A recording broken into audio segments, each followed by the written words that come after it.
tucked her phone back into her pocket and approached the guests with the wine list in hand. When the woman in the skin-tight black dress made eye contact, Cammie tried to read her expression.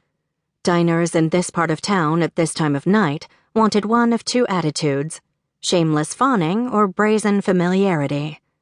She had less than a second to make the determination, so she went with her gut and spun the wine list on the table with a flick of her wrist. "Looks like someone's ready for a drink." The dining companions exchanged wry smiles. The man said, "Next time we buy a house, I'm bringing a flask to closing." "You bought a house?" Cammie saw her opening. "Time to celebrate. May I suggest champagne? The Salos Blanc de Blanc is exquisite." "I don't know." The man with dazzling teeth and an action figure jawline frowned. "Champagne is too sweet for my taste." "Not this. You'll love this," Cammie assured him. And then, because everybody wanted what they couldn't have, she added, "It's dry and, loquacious, and almost impossible to get. We have one bottle left, and our supplier says he doesn't think we'll ever get more." "We'll take it," both diners chorused. "Excellent choice." Cammie straightened as her phone buzzed yet again. "I'll give you a few minutes to look at the dinner menu, and I'll be back to answer any questions." She excused herself and took the long way to the kitchen, hoping that the dim lighting and crowded dining area would shield her from Sergio's eagle eyes. Another text from her cousin Kat. "I knew this day would come, and now it has. Call me." Across the room she saw the guests who had just ordered the Cabernet trying to signal her. She pretended not to notice and darted toward the kitchen. "Cammie!" Sergio called after her as she dashed through the swinging doors and past the line cooks. She ignored him.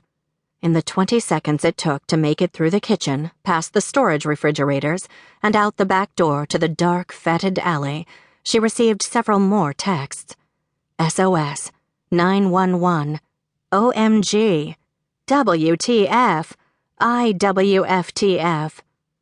Wrinkling her nose against the stench from the dumpster, Cammie dialed Kat's number and pressed the phone to her ear.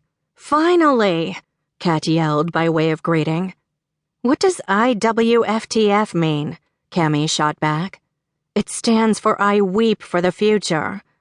Her cousin sounded distraught.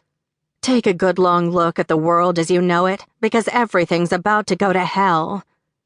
Cammie glanced back over her shoulder at the smog, the traffic, the unattainable dreams, and the absurdly overpriced real estate, including the crappy apartment she couldn't afford anymore. What did Ginger do now? And hurry up because I'm at work and I kind of went AWOL. "You're asking the wrong question," Kat said. "The question you should be asking is, what didn't Ginger do?" Cammie clenched her teeth in frustration. "Okay, what didn't she do?" "She didn't die, for starters." "Hey!" Sergio slammed open the door and glowered at Cammie. "Get back in here right now, or don't bother coming back at all." Cammie pointed to the phone with a pleading expression and mouthed, "Emergency." To her cousin, she murmured, "Kat, you're going to have to get to the point." Kat launched into a diatribe, starting with the words, "the doctor," and ending with the words, "nothing left." "Wait, what?" "You cut out," Cammie said. "Now," Sergio snapped. Cammie had never noticed the vein in his forehead. She knew this was her last chance to finish her shift and salvage any chance at making rent. But she had always put family first. Maybe because she had hardly any family left. "You're fired," Sergio yelled. "Oh shit," Kat said. "You're fired?" "Apparently." Cammie turned her back on her boss and focused on her cousin. "Please tell me this conversation is worth it. You know I wouldn't say this if it weren't a dire emergency, but you need to book a flight to come out here. Right now." "Why? Spit it out." Kat's laugh sounded unhinged and unsettling. "You know a lot about wine, right?" "Not really. I just throw out a bunch of SAT words and hope no one asks any questions." Cammie had to cover one ear as car horns honked. "Can you sweet-talk a sour grape?" Cammie was certain she'd misheard. "What?" "You need to get on a plane, Cam.